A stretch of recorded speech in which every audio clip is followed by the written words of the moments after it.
What's going on, y'all, and welcome back to another mock draft video. I don't want to waste any time. Let's go start talking about the top prospects coming into the NBA very soon. And of course, you know it's happening on Bleacher Report. Shout out Wasserman, I don't know how to say names. You guys know I don't know how to say names, and I'm probably going to say that a bunch during these videos because I don't know how to pronounce things. But anyway, we're back here with another mock draft. A couple things to cover beforehand. I'm back from my trip. It was a good trip. I was working with a particular team of mine. Very, very exciting stuff. I had a lot of fun, but I'm back, and I feel bad that I didn't get you guys 5 videos this week, so I'm giving you guys a Saturday video instead. Gonna try to get you a Sunday video as well, so hopefully you guys are able to see that. You guys could just skip ahead like a minute or two if you're not interested in all this catch-up stuff, or just keep watching for watch time purposes. But anyway, no, we're back. Very, very exciting stuff. One thing I want to always clarify before going into these mock draft videos is we're not quite even halfway through an NBA season yet, is a couple things.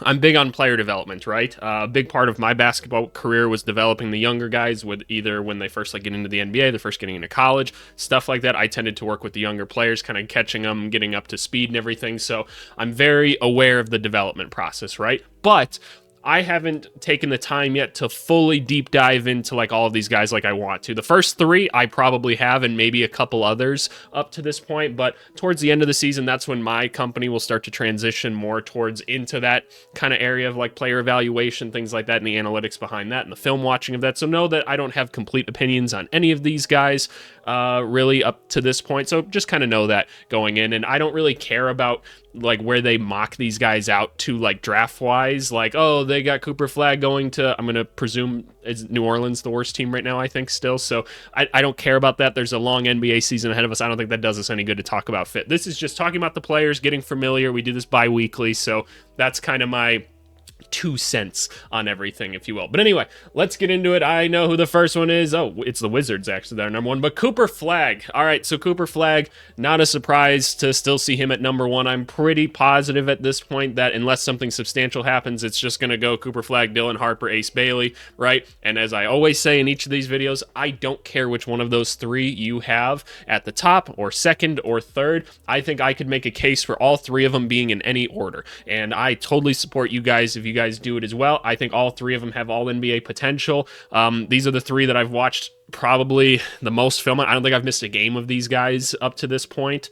And not even just because it's my job to keep up with college basketball, but also just how fun are these guys, right? They're amazing basketball players. I'm at the point with these guys where it's not, will these guys become like NBA All-Stars, or could they become NBA All-Stars? I truly, truly believe it's, will people get in their way and prevent them from doing it? Because that's how talented I think these guys are. But Cooper Flagg obviously had the 42-point game recently, and I always think the internet discourse around this stuff is the goofiest thing. If Cooper Flagg doesn't score like more than 18 points, there's the people online being like, and you guys think this is the number 1 overall pick? And then there's the other half of the idiots that as soon as he scores like 42 points like he had, they're like, and where's the Cooper Flagg haters now? You guys just stop. It's just so dumb. It's so cringy to comment stuff like that on the internet. I'm sorry. I'm telling you this. By the way, make sure you guys like, subscribe, and comment to all of my videos, all of them. And no, I respond to every single comment. I do. It's what I do, and I'm going to keep on doing so.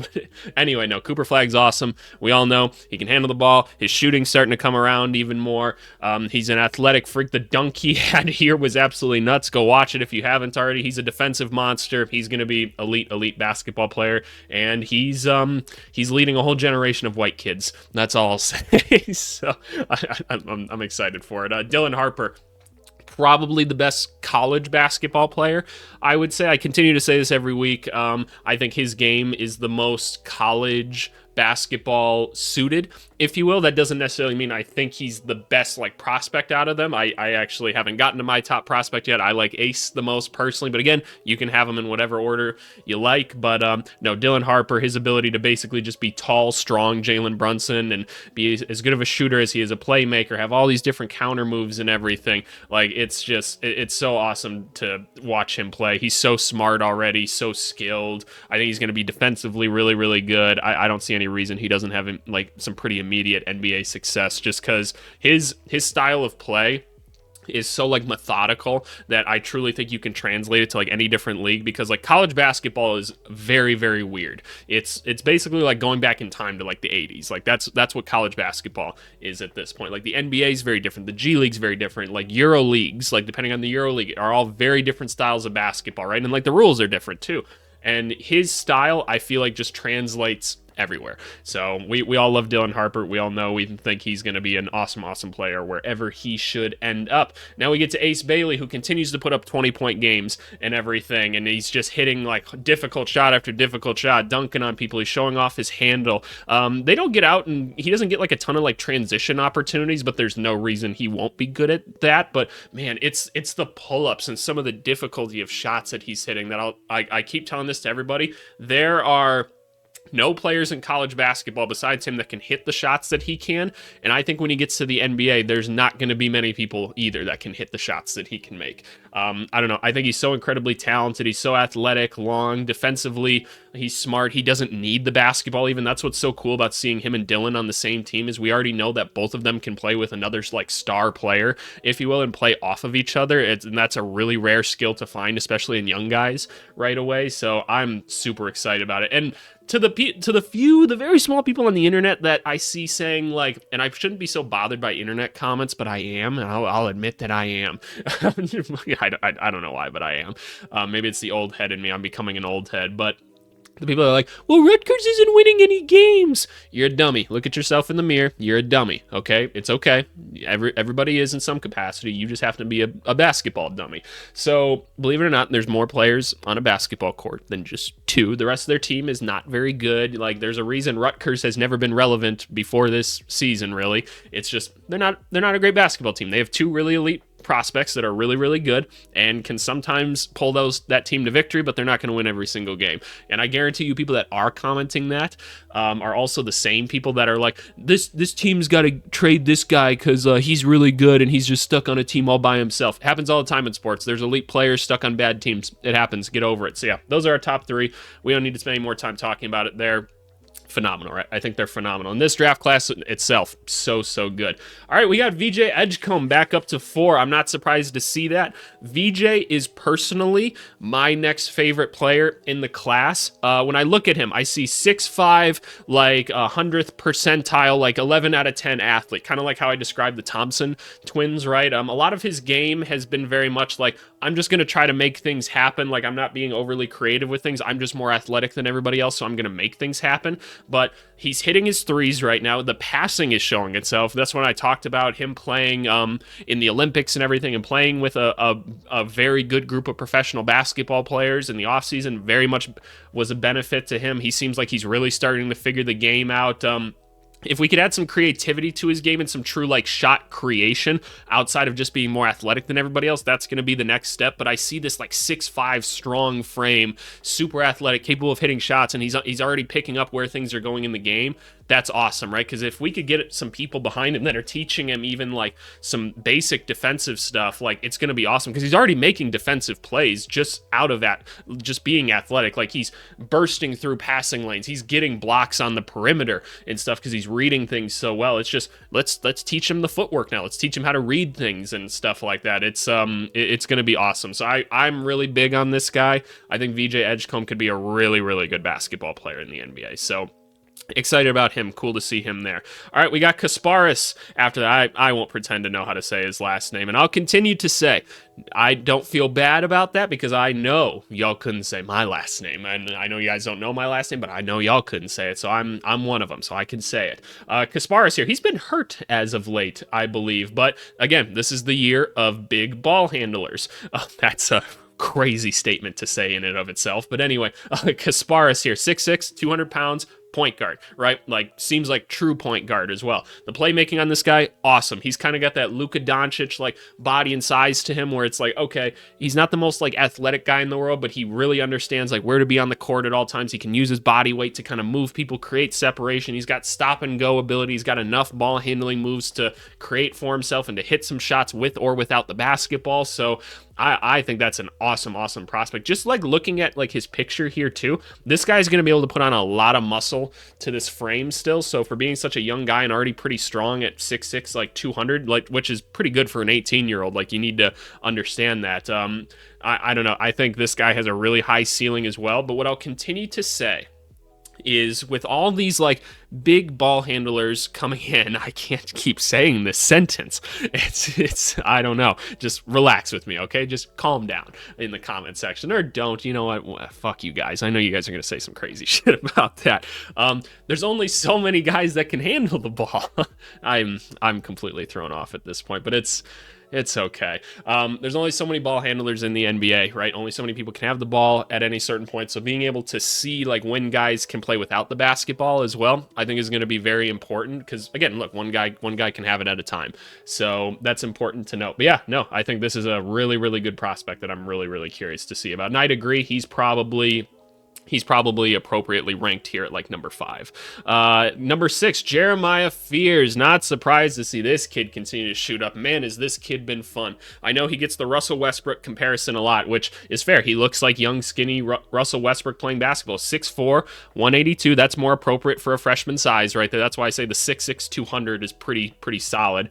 He doesn't look like he'll fill in quite as much as the others, but, you know, is what it is. You get a super athletic guy, right, that's super creative with the ball already. Like, he's got a great handle to him, stop and go direction. He attacks the rim with such like ferocity and everything. He's a transition nightmare. He's hitting big shots for his team.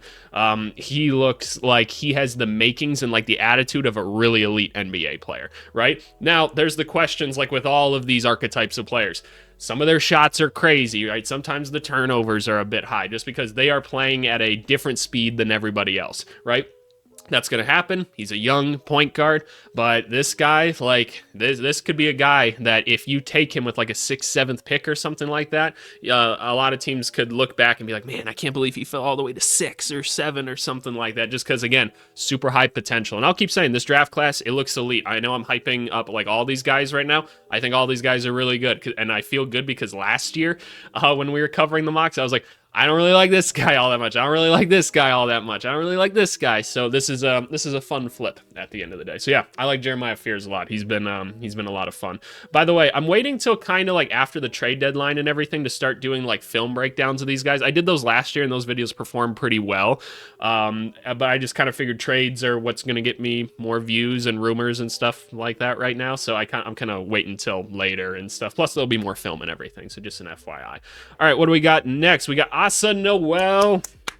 Yes, absolutely. So you guys know going into the season, I said this guy's too low on everybody's list. Well, I've seen this guy play in person. I think this is an NBA player for sure. So I'm glad to see he's continuing to kind of climb up here. What do we know about Asa Noel? He's playing at Georgia, and he's basically an athletic 7-foot dude, 6'11", 220, fair enough, 19-year-old that can step out and hit. Most of his buckets at this point are around the rim. He's mostly just run, jump, dunking and stuff. He's not even playing the center. He's playing the power forward, but, you know, 6'11", like his size and athleticism, dude can play the NBA center. That's no problem. That's probably where they'll put him at the end of the day. Not doing much like with the basketball, and that's kind of why I think he'll be at the center spot, but more than capable of hitting an outside shot, which I think is a really cool thing, that he's going to be this athletic. He's able to like read the ball and block some shots and everything, and he's comfortable stepping out and hitting in like a pick and pop situation. I think that's a great thing. They're comparing him to Bobby Portis, Jalen Smith. Jalen Smith's probably a solid comparison, like a taller one. Marvin Bagley, I think that's a good one as well. There's these like big physical guys that can work around the rim but can also step out and hit a shot. I love it. I think this guy's going to be a really nice player for somebody. Maybe not for Portland, because Portland can't develop people right now. So sorry, Portland fans. Sorry. Oklahoma City Thunder. Oh, if they drafted this dude, and again, I said I wouldn't focus on that, but oh, that would be nuts. That would be nuts. I heard his name pronounced, and I've already forgotten it.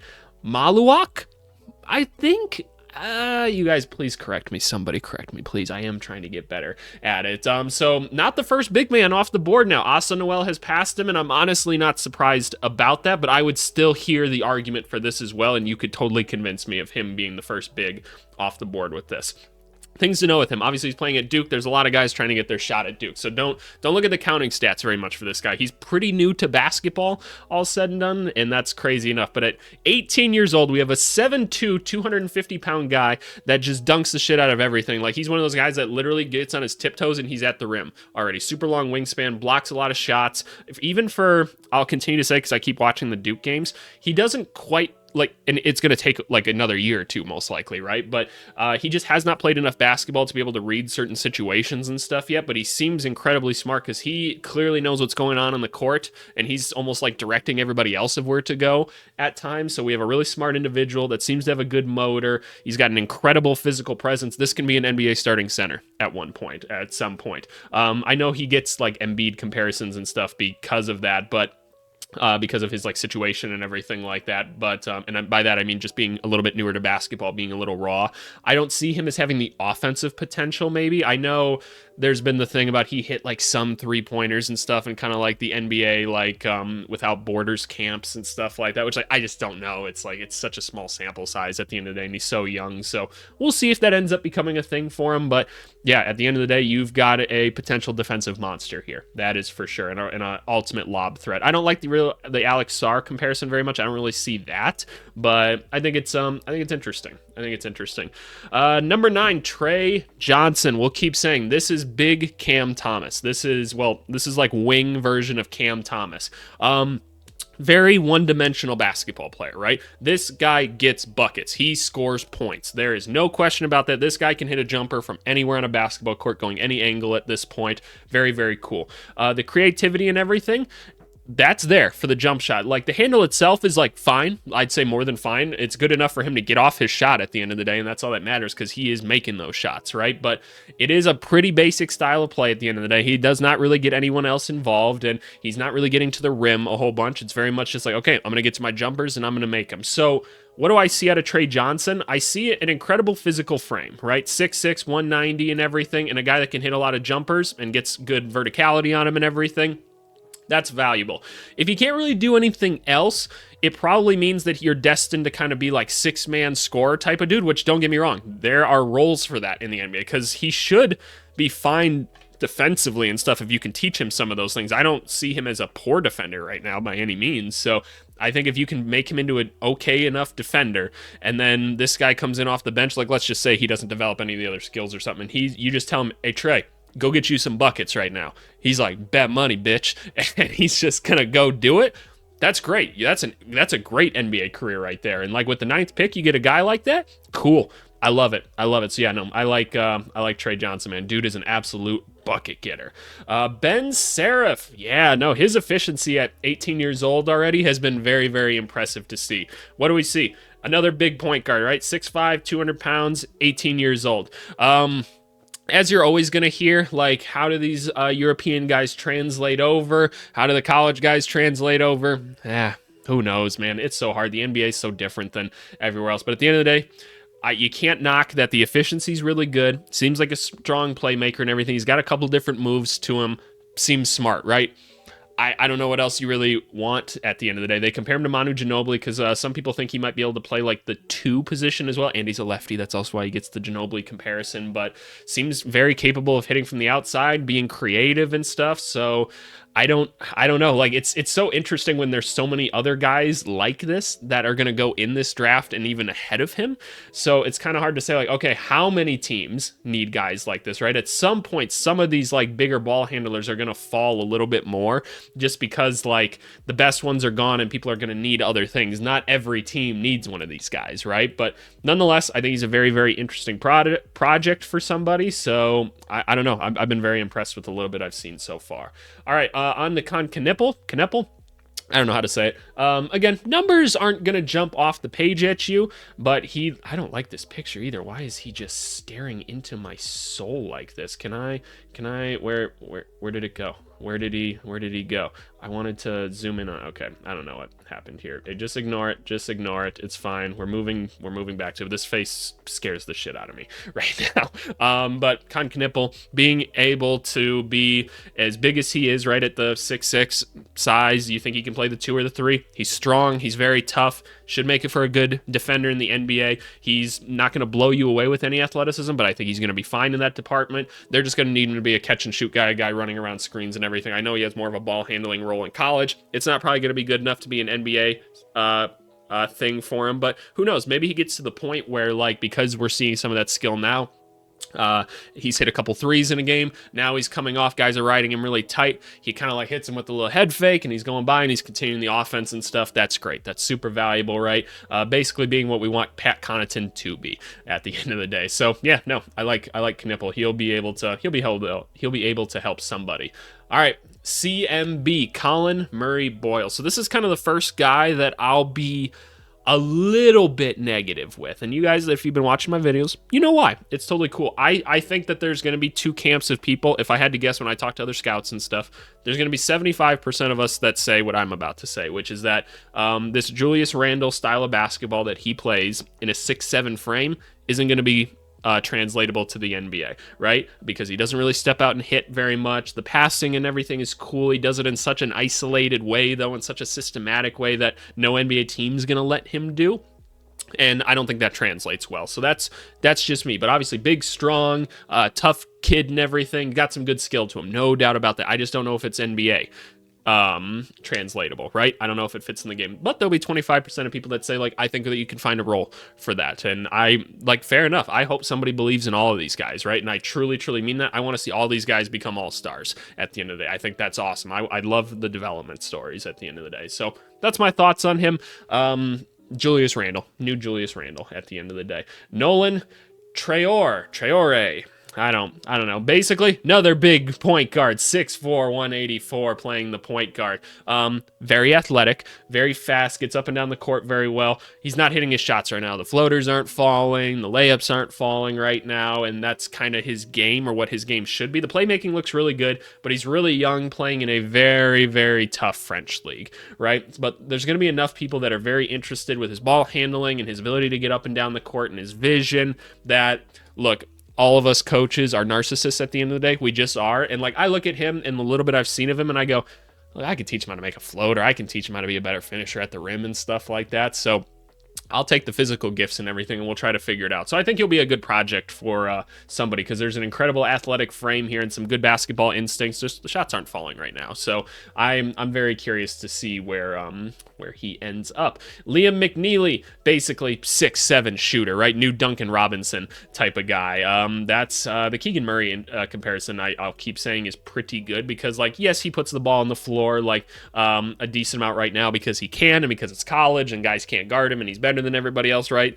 Will he be able to do that at the NBA level? I don't quite know for sure if he'll do it as well as a Keegan Murray or even a Duncan Robinson, right? I mean, that's just time will tell developmentally wise. It's not like I can look at a guy and be like, oh, this guy's eventually going to be a good ball handler, right? Like, that's not really how that works. So, but the shooting's awesome, right? He's going to be a good shooter. He's going to be a floor spacer that can kind of play the either wing position. So I'm curious. I'm very curious. He seems like an easy guy that you can translate onto a team that just kind of needs role players. So there we go. Okay, so that's the lottery. I'm not going to go as in depth with all of these guys now for the rest of the first round, because I don't got that time. Y'all don't got that time, and it's totally fine, right? So, all right. And then we'll go to the second round and we'll kind of speed through it even more. But Noah Sengwe, basically okay at a lot of different things, and he's 6'9", so people are going to be curious about that, right? I find that this is a little bit high for him because I don't know what you draft him for, but that's I'm not saying like for anything. It's just when I don't know exactly what my goal is developmentally wise with you, I get a little bit confused, right? Igor, that's right. Igor was much higher at one point. Again, kind of the Josh Giddey, really big ball handler type 6'9". Probably going to be more of a secondary ball handler in the NBA because I don't think it's good enough quite to be primary in the NBA. Excuse me. Normally I cut out those coughs, but I'm going to keep going. I'm going to toughen through it for you guys today. I think the shooting's going to be fine. I think it can develop into it, and I think he's a very smart basketball player. So if we can keep it developing and stuff like that, this could be a very solid role player in the NBA. Derek Queen. This is my most polarizing player right here. I don't know if I like this guy or not because he continues to play such good basketball. He's definitely not a power forward. I can promise you he's not a power forward. Like he's a center in the NBA. You've got a 6'10", like 250-pound guy that sometimes looks athletic and sometimes doesn't. And he's like hitting three-pointers and like bringing the ball up the court sometimes and making good passes. Like, What you guys let me know what you think of this guy, because I'll be honest, I've been watching like a couple of his games, and I'm like, I see things where I'm like, okay, that won't work in the NBA and stuff, but then I see things where I'm like, okay, wait, that was really good. What's going on here? There's like a weird range to his game, and so I'm very, very curious about him at the end of the day. Overall, I'm still a little bit kind of like meh, but I am curious because I've seen the flashes, and when I see the flashes, my instincts go, how do I get more of the flashes, right? So we'll see. Ian Jackson, yeah, he's been shooting back up. I watched one of his full games while I was on a plane, or I was on the plane actually. So I'm not like the biggest fan of his game. Who do they compare him to out of curiosity? Malik Beasley. I don't know if I see that, honestly. Like, this guy is playing the type of basketball, right, that I've compared to a lot, where it's like, okay, they've just kind of played too much AAU in their lifetime, because he's just kind of running towards the hoop, jumping into people, and like hoping good things happens. He's getting hot from three at points, which is good. Some of the creative moves that he has are pretty basic. It's a lot of like, but you're not actually going anywhere. So I don't know. This feels kind of like a raw athlete type guy that can hit some tough shots. And so I don't know. I don't know what to think of him at the end of the day. I'm not super high on him at this point, but we'll see. We'll see. Hugo Gonzalez, I'll keep saying, he looks like someone I would want to develop, but every time I see a player like him, it doesn't work out. So I'm trying to check myself a little bit here. I see athletic wing that can do some things like outside and inside, and he's a good athlete. And I want to say it'll work, but my history tells me I continue to be wrong about it. So just trying to keep myself honest at the end of the day. Fillion. Okay, yeah, kind of stop and go playmaker again, kind of like what we talked about with Dylan Harper, except even probably less athletic and bursty, right? But even without it being super creative, he's getting some playmaking opportunities and stuff. I don't know if I see him being a point guard like he kind of is for Alabama. Like I say, he kind of is. And I just don't know. I don't really know what to do with this player. I'm not sure what I'm supposed to develop him into. They're comparing him to Kobe Buffkin, which that doesn't make me very excited or anything. I don't know what to do with this guy. So you guys tell me, like, what do we try to turn him into in the NBA? Thomas Sorber? I don't know. I don't know how to say it. Haven't watched like a full game of him yet, but this guy blocks a shit ton of shots. He can get above the rim, and he can step out and hit a little bit. And he's got cool size. 6'10", 255. I know, like, NBA, like, certain people will be like, 6'10" isn't tall. It's fine. It's more than fine. I can work with 6'10" if you can get up and play above the rim, which I think he can. So you might have a steal of a pick down here, somebody that's that physically imposing, and he can go up and, like, block shots and has good instincts for it. Maybe a three-point shot in the future. I like him. I've been a fan of him so far. Neek Clifford. What an odd name. Neek. Is that a nickname? I'm curious. Basically a Swiss Army knife type of older dude. This is kind of like the first older dude that goes in the draft, right? More of the senior level guy. Can do a little bit of everything because he's been around for a while. He's played a lot of basketball at this point. Shoots a little bit, handles a little bit, passes a little bit, defends well. Like, should be a solid pick for somebody, right? Like, I could see an Orlando Magic making a move like this if they've got a later pick, just because they're like, yeah, this guy should be a solid role player for us. Cool. There you go. Boogie Fland. Yeah, he's been dropping quite a bit. I still like Boogie Fland. If you guys remember, I was like, this guy, he's basically Rob Dillingham. Like, he's pretty much the spitting image of him in my mind.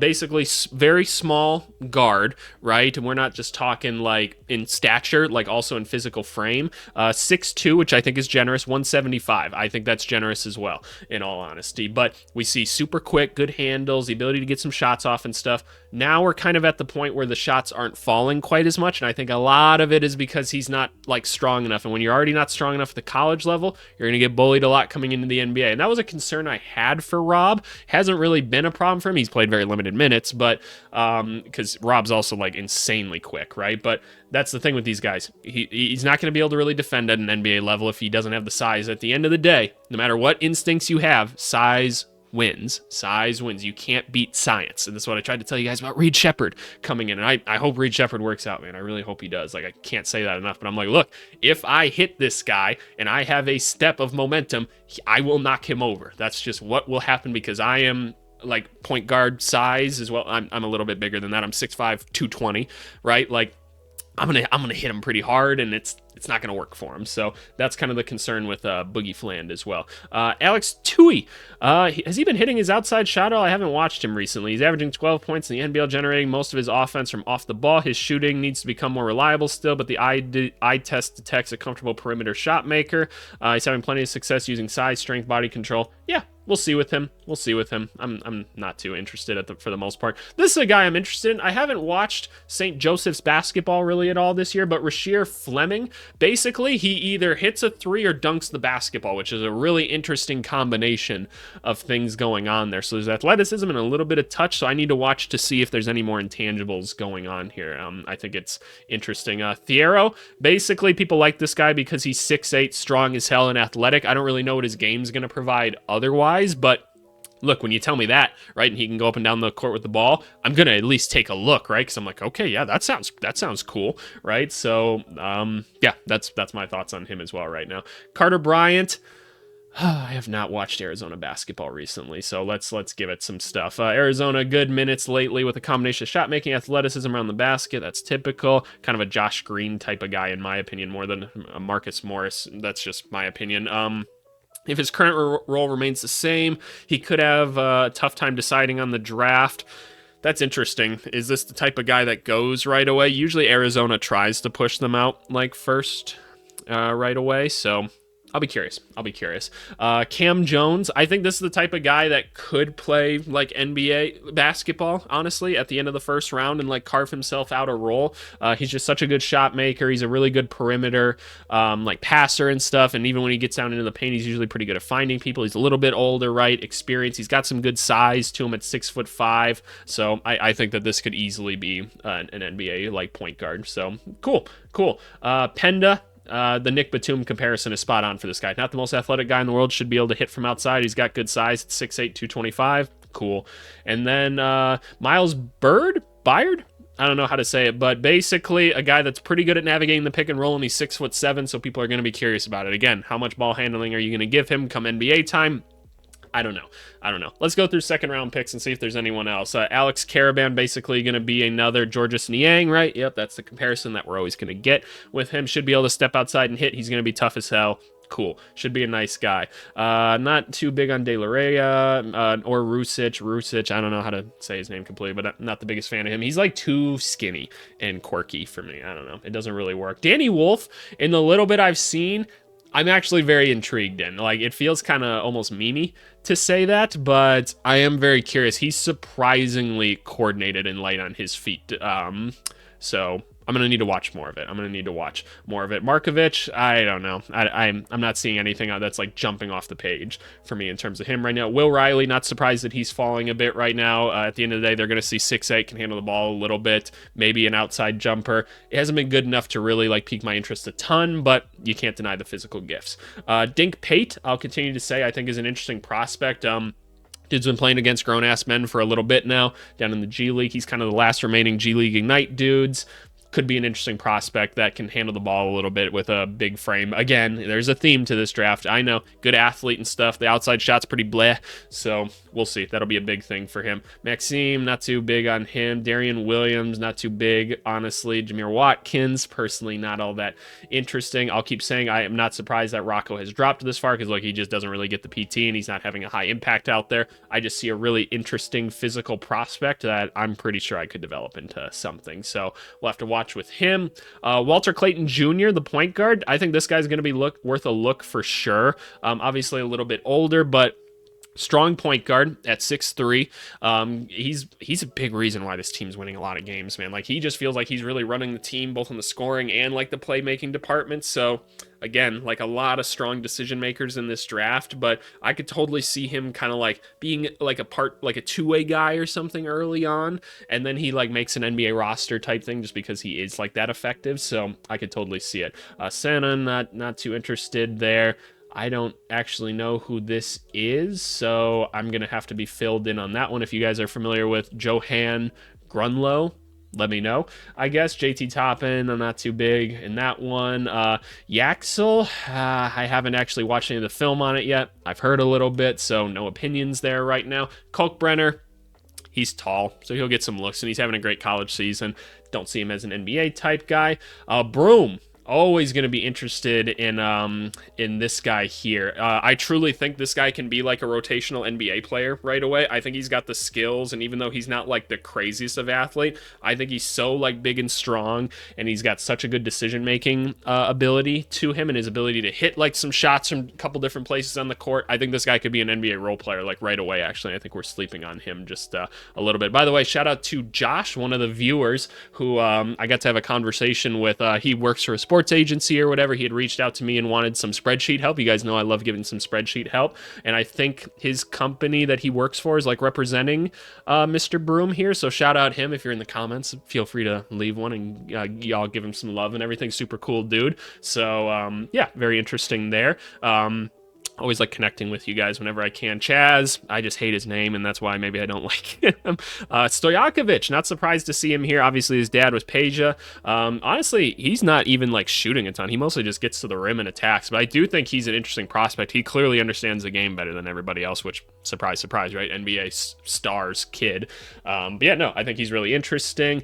Xavier Lee, I don't know if he'll be gifted enough physically to play at the NBA level, but he's smart and he's a feisty defender. So there you go. Tyrese Proctor, I'll keep saying, just go get your Duke money, man. Just stay there. Mark Sears, I do think can be an NBA basketball player as like your reserve point guard, because despite him being small in stature, he is pretty strong and the shot making is really, really good. So I think you can do something with him at the end of the day. Faye, haven't seen enough of him yet to have an opinion. Hunter Salas will be interesting because he's just such a good bucket getter at the end of the day. Where's our true bucket getter right now? Tucker DeVries, not that interested, honestly. Nemhard, not that interesting. He's got to be on here. There he is. Eric Dixon. I believe he's the NCAA's leading scorer right now, the 26 points per game. That's nuts.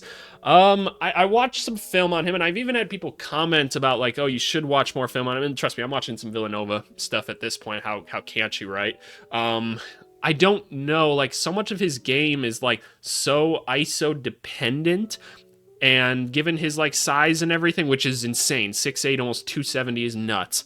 There's just not NBA guys like this, so I don't really know what to base it off of, to which, you know, it can be said like, well, be creative with it. Find something out, which you're right. Like, that's totally a way to look at it. I don't know yet. I don't know what to do with this guy. Who are they comparing him to? Luka Garza. I don't know if it's that. Like, he's more mobile than Luka Garza for sure. So, I don't know. I'll be curious to see at the end of the day. Oh, Peyton got in here. He reminds me of a dude that I used to play with.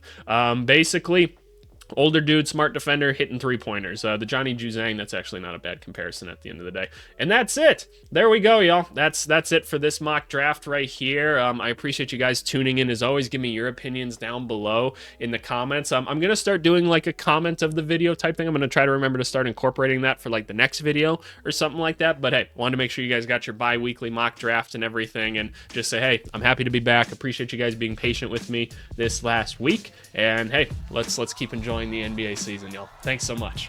Bye.